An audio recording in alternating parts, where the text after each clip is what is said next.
Hi, this is Steve Hoffaker. Welcome to another one of our scheduled webinars. Appreciate everyone who took time out of their day to be with us. And this is being recorded, so those who couldn't make it today or didn't know about this can find it on our website or on our YouTube channel later on. Today, we're welcoming back Randy Schellenberg from Comfortech Seating in Lethbridge, Alberta. Ran into Randy, I don't know, 2, 3, 4 years ago anyway, and we developed a relationship about his products and what they do for our industry. So I'm going to let him tell his story. And as I was saying before we started, if you know of a topic that you'd like to hear about, say, I don't know why we haven't talked about this or no one's presented on this, let me know. And or if you know someone that would be a great presenter, let me know that as well. So without further ado, and if you've got questions, just put them in the chat or save them to the end, and we'll pass them along to Randy at that time. So Randy, it's yours. Go ahead. Hey, thank you so much. I appreciate the invitation, Steve. I'm hoping to take about 25 to 30 minutes. I want to show you a whole series of videos that are just indicating what we think to be something that's being overlooked in terms of how we care for seniors or how we allow seniors to age in place. And so I want to be able to identify how we can prevent falls, reduce injuries, and increase dignity when we're trying to assist a seated person getting up to a table. A good place to start is at the beginning, and it happens to be a Christmas 4 years ago where an uncle asked me the question, Randy, why is it that I can't have breakfast with my wife? And I said, well, why can't you? And he said, well, I mean, his wife at the time was 87. She'd had several surgeries. He did not have the strength, as he was also a senior in terms of being able to move her up to a table. And so they resigned themselves to sitting in the living room. He's sitting on the couch using a coffee table. She's sitting in the lift chair using an elevated table. And that's how they had their meal. He showed me a number of chairs that they had purchased. None of them that really worked well in their situation. Being, a young baby boomer, maybe not so young, but a baby boomer, I just said, well, why not use a wheelchair? That's what they're for. And he just said, she won't sit in a wheelchair. And, I learned years later in terms of talking to people providing hospice care that to many seniors, a wheelchair is considered one appliance before the gurney.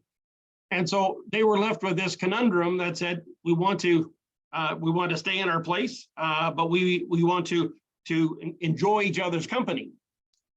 He went one step further and said, he says, one of the things that you baby boomers forget is that most of us as seniors grew up in the 1930s and 40s, and the kitchen table was the heart of the home. That was our social media. I mean, it was where we did our homework, it's where we did our projects, it's where we had company, it's where we ate. So why can't we get back there? And so that started me on a path in terms of looking at the design of chairs. How do we use chairs? Why do chairs do what they do? What chairs are safe? Which chairs aren't? And how do we end up putting that together? So I'm hoping to share just a little bit of background information, but the start of our program is designing chairs designed to prevent falls, reduce injuries, and increase dignity. Does this look familiar? Caregivers risk incurring a work-related injury each time they assist moving a person up to a table. Caregivers often feel more like hired muscle than givers of care when assisting a person up to a table. So what are the dynamics that are at play when that particular thing occurs? Let's have just a quick look at some of the history in terms of why we're putting this together. And we've entitled this Why Dining Chairs Fail Today: Seniors, Caregivers, and Persons with Reduced Mobility.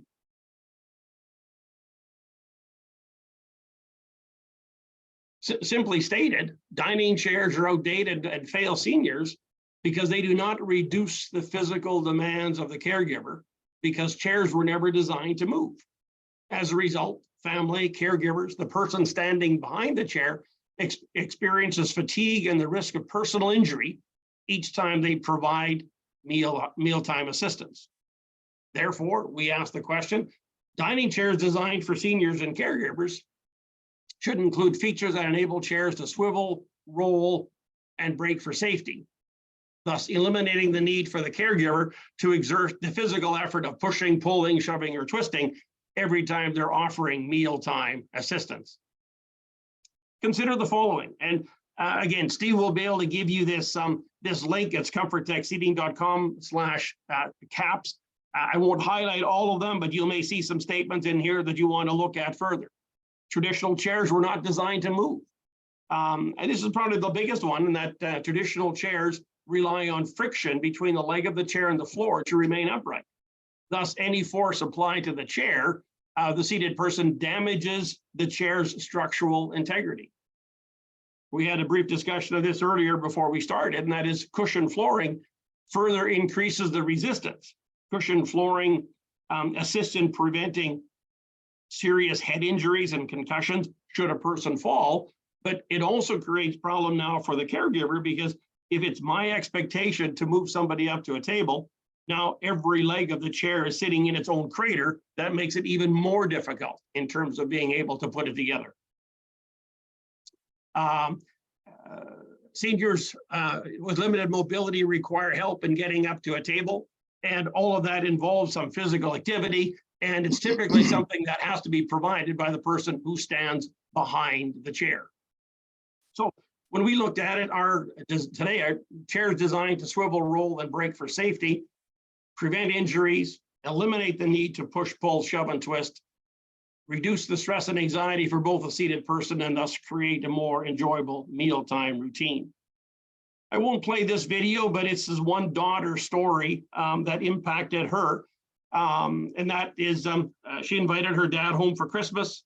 They didn't have a way of getting him up to a table. And so he sat in the living room while the rest of the family enjoyed a meal around the table. And his concluding statement to her was, if this is the best we can do, I'll just stay at the care home, and you don't need to pick me up at the next Christmas time. And so there's an actual live story that goes along with that one. And so you can have a look at what that'll end up doing.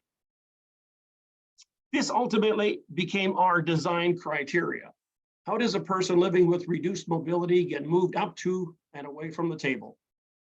The challenge is not to design a chair that rolls easily. These chairs already exist in the form of a task chair, or maybe even worse, a 1970s dinette chair.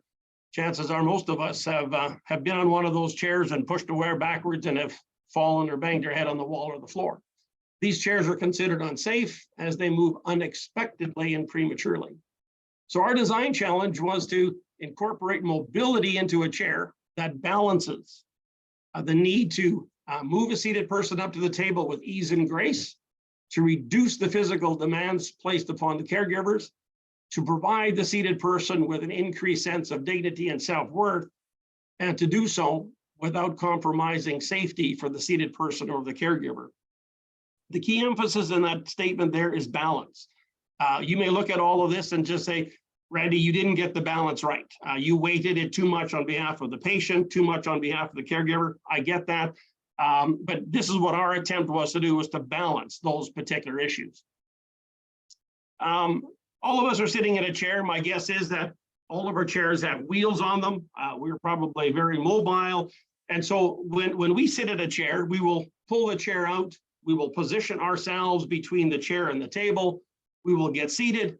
We will lift the front of the chair and we scoot ourselves forward. Very straightforward for an able-bodied person. A mobility challenged person struggles in all of those areas, and that it's the caregiver that needs to position the chair. It's the caregiver that needs to assist the person getting into the chair. It's the caregiver that has to do the pushing, shoving, and twisting just to move the seated person forward. And so you can appreciate the dynamics that are at play in terms of something designed for an able-bodied person, and when an able-bodied chair is now used by somebody that's got some mobility challenges. Essentially, what ends up happening is that the caregiver risks a personal injury every time they try to move somebody up to a table. So let's just look at, how much effort can one provide, and is this really necessary? According to the Silverstone Group, in a caregiving situation, a person can safely lift 35 pounds, and they can push 20% of their body weight or pull 30% of their body weight. So what does that mean? That means that a 140-pound caregiver can lift 35 pounds, can push 28, or they can pull 42. And you can see the numbers there for a 200-pound person. At the end of the day, I don't know of too many people that we're caring for that only weigh 40 pounds or 60 pounds. So if you have a 200-pound caregiver that's having to move a 200-pound person, there's no ability for them to be able to do so repeatedly without risking a personal injury to themselves. So there's one dilemma that we've got to try to overlook. To get seated, typically what ends up happening is the person gets moved to the chair. And so we look at it and we say, okay, here's a chair that swivels.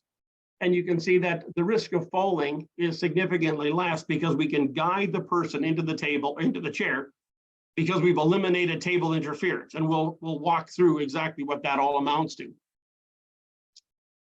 What we have here is we have a chair that has the ability of turning, and now we can have the person be seated directly in that particular chair, and we'll show you how a caregiver is able to take the chair to the person as opposed to having the person come back to the chair. Table interference is essentially the greatest part of our dilemma, and that is when chairs are not designed to move, the caregiver recognizes instinctively they're the ones that are responsible for doing the work. And so typically what ends up happening is that you position the chair, as you see it on the left, as close to the table as you possibly can. It's a little more compounded in terms of the problem if you have arms on the chair, as we're presently showing, but typically the chair gets positioned as close to the table as possible. You get a person seated and you might not even move the chair. They might have to swivel themselves into the table because the caregiver literally doesn't have the strength in terms of being able to do that. Our statement is that we can design chairs that swivel and roll, we can actually eliminate table interference. And so the second chair from the left is a chair that literally swivels. It has no wheels, but it swivels and locks every 90 degrees. And so you're able to rotate the chair seat away from the table, have it locked. The person can be seated, they can use both arms for support, and once seated, they can trip a lever and they can turn the chair towards the table. The third picture from the left, or the second from the right, is a chair that both swivels and rolls. And in some cases, you may require two caregivers to get somebody seated into a table. And so here you have the chair seat again that turns or swivels 90 degrees. You can pull it away from the table. And so you can actually have a caregiver on either side of this person, getting them seated, once seated, turning the chair back towards the table, and then you're able to move them forward. And the last one, if you're looking for a little more mobility around the home, here we have a chair that the caregiver can control, and they can take the chair away from the table and bring it to the person. And we've got several key videos that are going to show you exactly how that particular aspect of this thing works. And again, you can appreciate that the risk of injury to the caregiver is significantly lower when they are not the ones that are required in terms of being able to push and pull. Our conclusion, chairs designed for caregivers who provide mealtime assistance for seniors should include mobility features enabling the chairs to swivel, roll, and brake for safety, thus eliminating the need to push, pull, shove, and twist. So let's go through some of those particular dynamics, and let me show you some examples in terms of exactly what that amounts to. The chair on the left is a chair that swivels. We're showing it in this application where a caregiver is able to turn the seat of the chair 90 degrees. In this case, the person is able to be seated by themselves. They could trip this lever by themselves, and we'll see different videos of them doing that, or the caregiver is able to rotate them towards the table and they will be positioned, in that manner. Exiting the table is just as simple. In fact, exiting the table may even cause fewer injuries as they are able to be rotated away. And should a walker be required, they can now just stand up and walk straight away from the chair. So we're eliminating the need for staff to push, pull, shove, and twist when assisting a person into the chair. So the person is going to the chair. In this particular case, we have the chair being brought to the person. And so here we're preventing falls and injuries by moving the chair to the person. We've got chairs here that are up to 550 pounds in capacity. They are 30 inches wide, but you can appreciate that the caregiver is able to come directly behind the standing person. They can be seated. no backward stepping, no side shuffling, because the caregiver is able to bring them to the table, apply the brakes, and they can be seated in that particular manner, is exactly what you have. So preventing falls and injuries to staff is what we're looking at doing. The chair caddy is an interesting piece that we've designed, and the chair caddy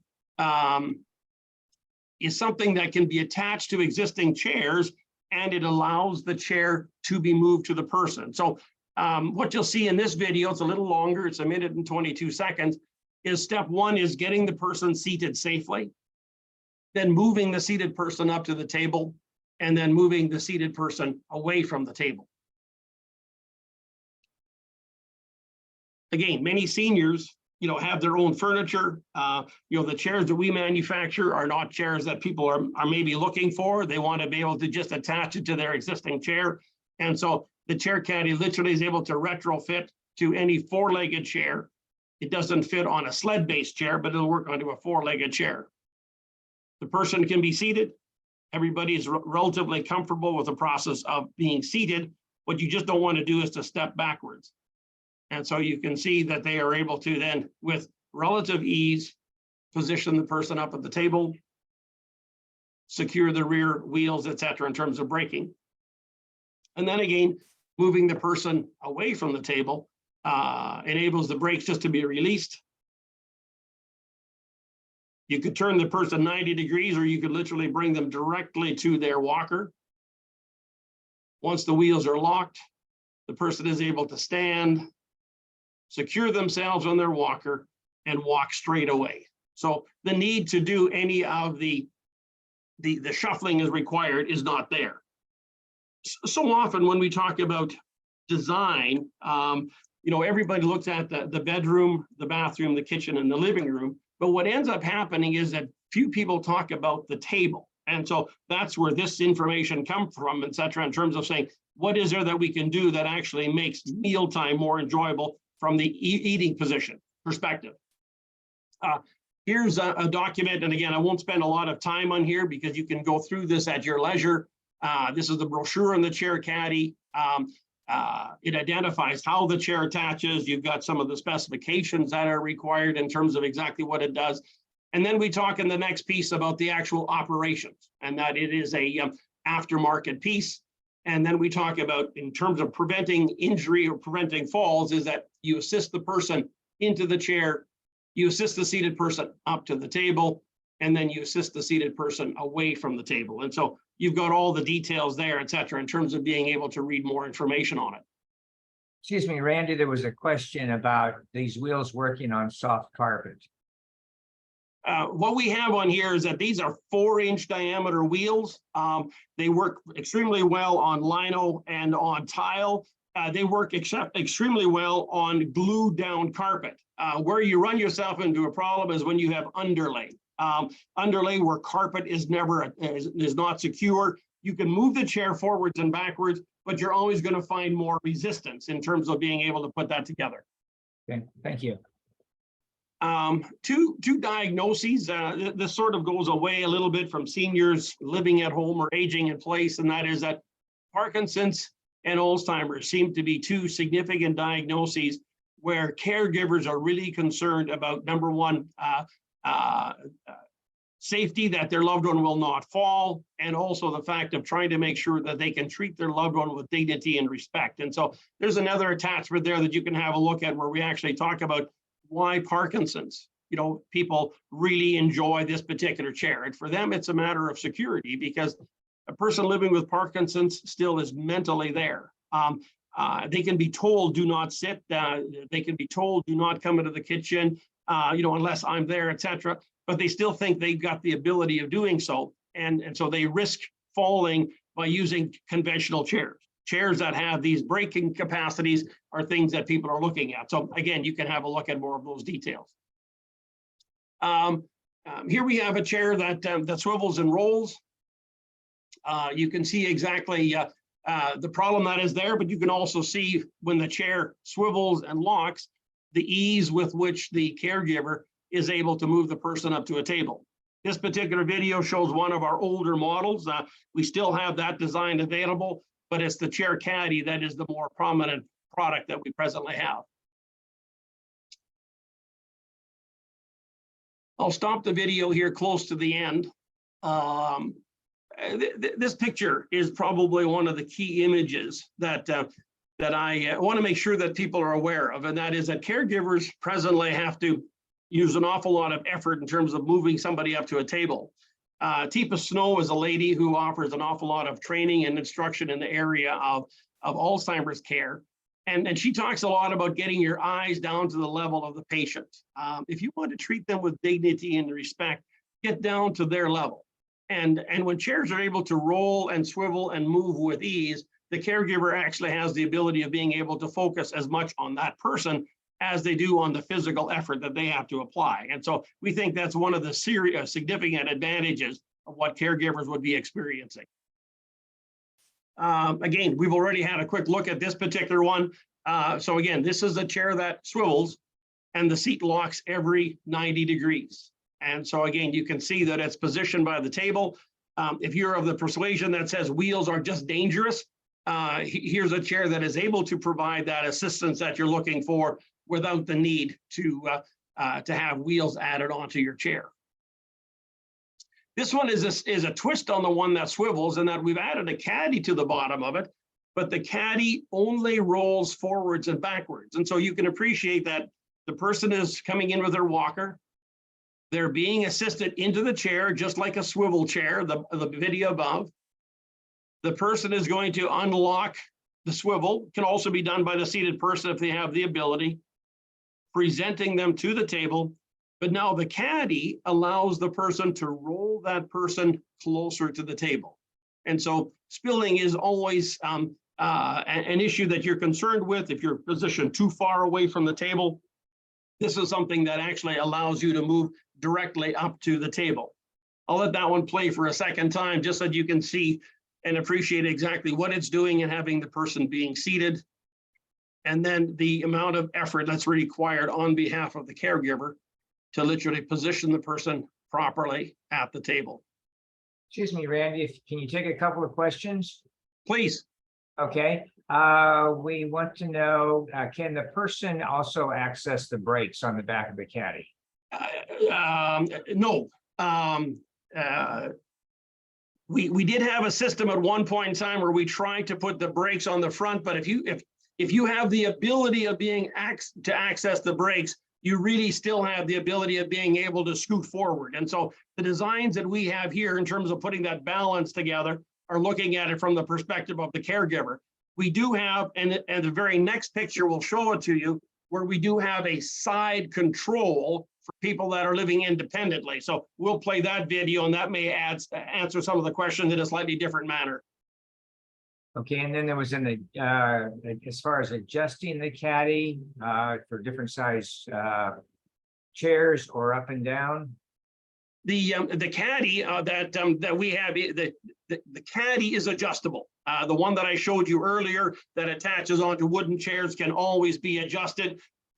When we provide the chair, this particular unit comes fixed onto our chair. The seat height can be preset at either 18 inches or 20 inches, whatever it is that you're looking for. Okay, and then one other question, which I think you'll probably get to at the end, was about ordering quantities and fabric choices and so forth. I'm sure you'll get to that at the end. All of that is available. I'll be sending you directly to an e-commerce site that allows you to order one at a time, but then we also have a site in terms of being able to order multiple. So we can accommodate all of those, what you're looking for. Terrific, thank you. Let's go move down the line. Again, here we're showing a home application for the chair caddy.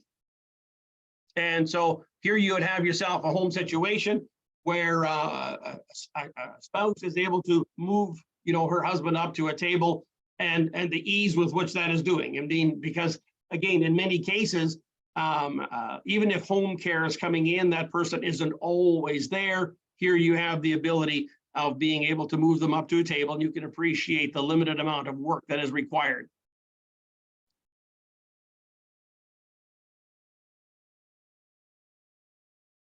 again, the chair that has the ability of rolling and breaking. And so here the caregiver takes the chair to the person.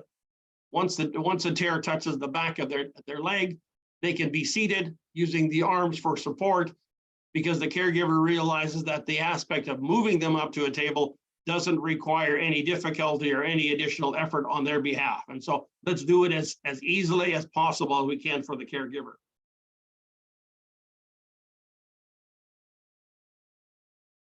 Here's a chair that has the independent use. And so here what we have is that the brakes have a side release. And so where the individual is physically able, they can be seated. And you'll see that he's going to trip the lever, release the wheels, and now he can use his hands and feet to be able to pull himself up to a table, lock it, enjoy his meal.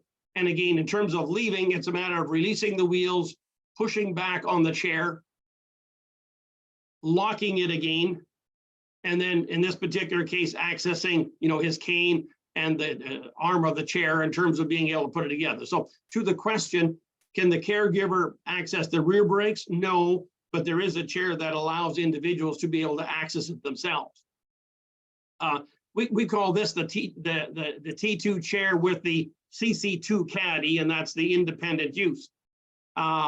This is the chair that I get the most numbers of returns on. And I mention that for a very specific reason. Family members want their loved one to be independent, and they like what this chair does.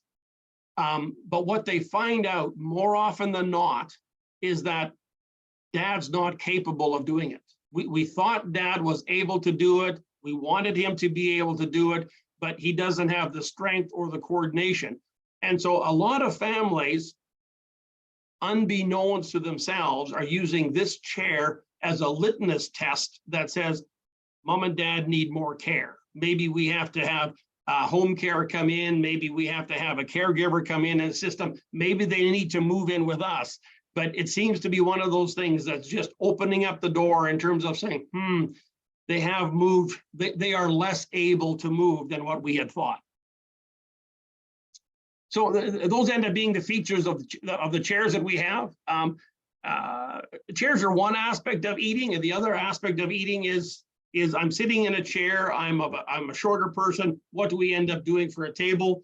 We've got a series of tables, 2-person tables and 4-person tables, where all of the leaves can be adjusted individually. And so this particular style is much more an institutional style, but you can see that somebody could be sitting in a wheelchair, somebody could be sitting in a regular chair, and they're still able to enjoy a meal together. So often what ends up happening in long-term care homes is that they have an adjustable table where all the leaves are at one height. And once a person is relegated to being in a wheelchair, they now have to leave their friends and go and sit at the wheelchair table.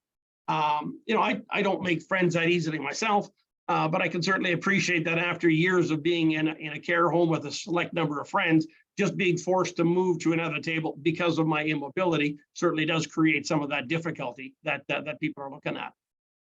So we call these the butterfly tables, is what we have. The kitchen or the kitchen table is the heart of the home. It's open to all. It's good for the body, the mind, and the soul. It's where intergenerational relationships flourish. We believe that chairs that swivel and lock and roll will help create a more enjoyable mealtime experience. I trust that's helpful. I trust I've been able to open up some doors. There's additional data that we have attached to this particular website that you can look at in more detail.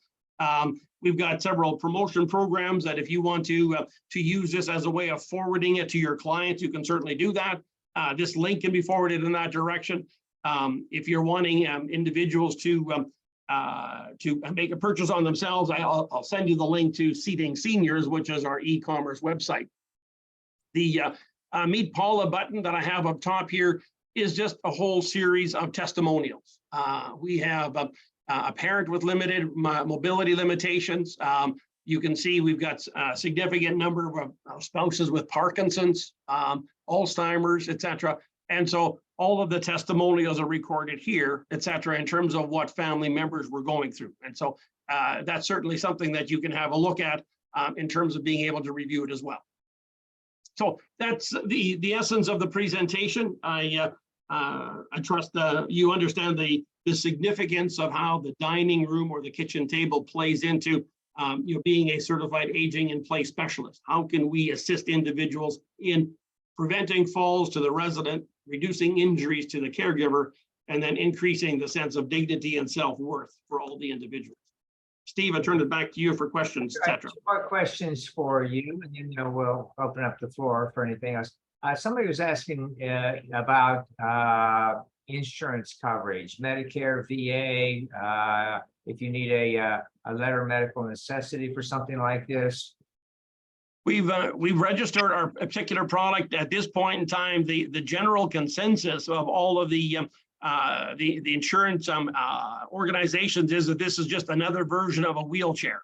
And so at this point in time, there is no coverage. We have had private insurance companies are able to cover it when a doctor has recommended it, and this is what they're looking at. But generally, this is a private pay type of situation. Okay, so Medicare is not covering it, the VA is not covering it. Okay. Correct. Another question about adjustable arm heights on the chair. When we put this together, and again, I'll go back and I'll lie on my sword called balance. We asked ourselves, how many movable things can we have at one time? And so as we were looking at the chair that's going to roll and swivel, we fixed the arm height relative to the seat of the chair, but we did give ourselves the ability of adjusting the seat up and down. Now, in that being case, it also has to be preset. You can't have it at 18 inches today and 20 inches tomorrow. So it does have to come preset for that application. And again, it's designed, et cetera, in terms of being able to make sure that the chair can be moved up to a table. The challenge with putting wheels on a chair is that if the person sitting in the chair is holding onto the arms, you need to make sure that the arms are low enough so that they don't bash their knuckles when they get moved forward, because caregivers, this is a new experience for caregivers.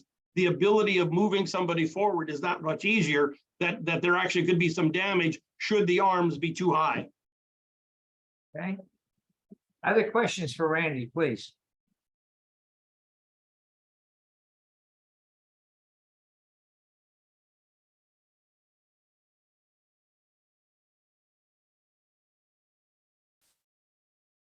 All right, if anything comes up, you can contact Randy. Randy, I'll make sure that you have everybody's contact information so you can send out your materials to them.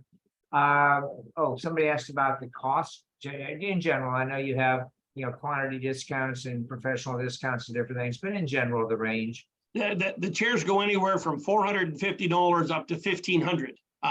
The largest chairs, which are bariatric chairs, they carry 550 pounds. They're 30 inches wide.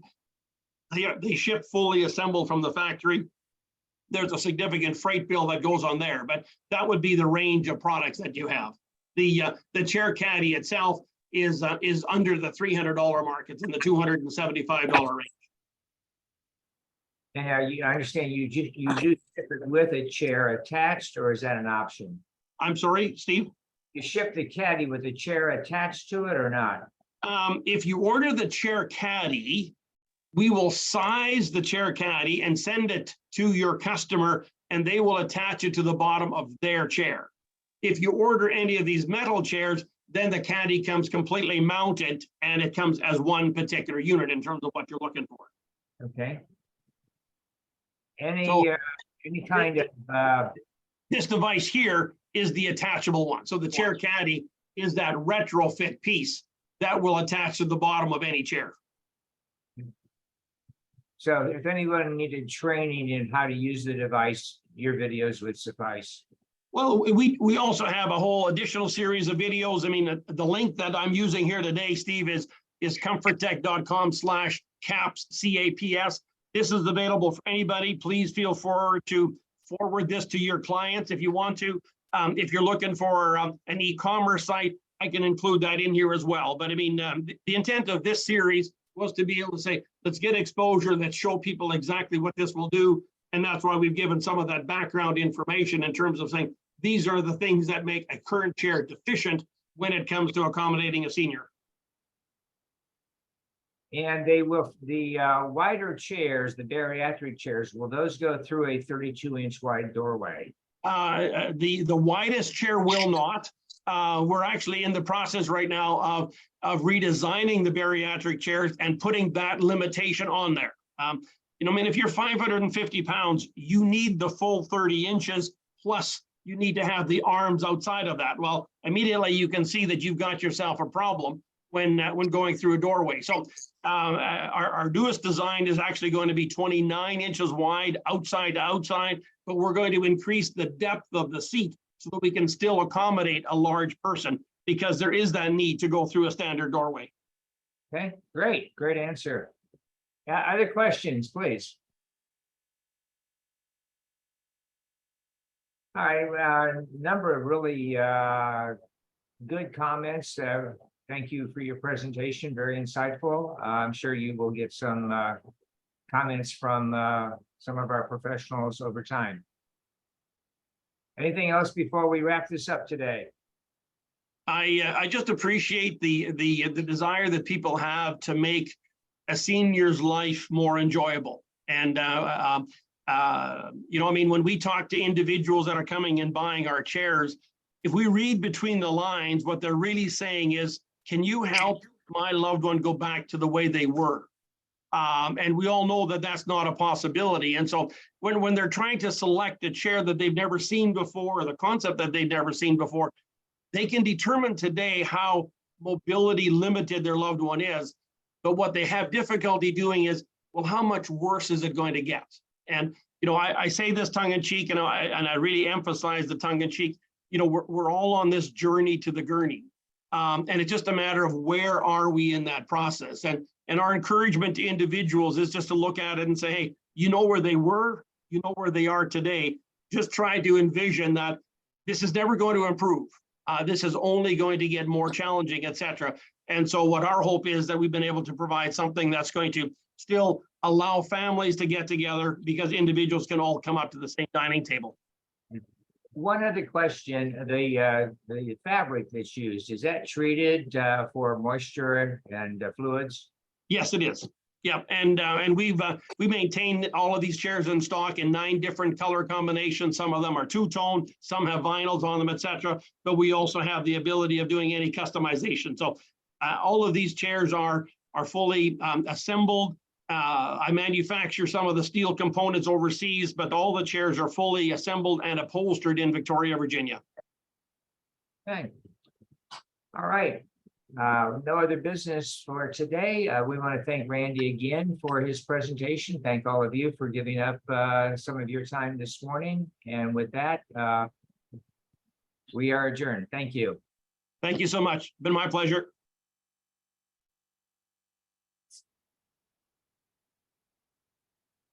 Thanks, Steve. Thank you, Randy.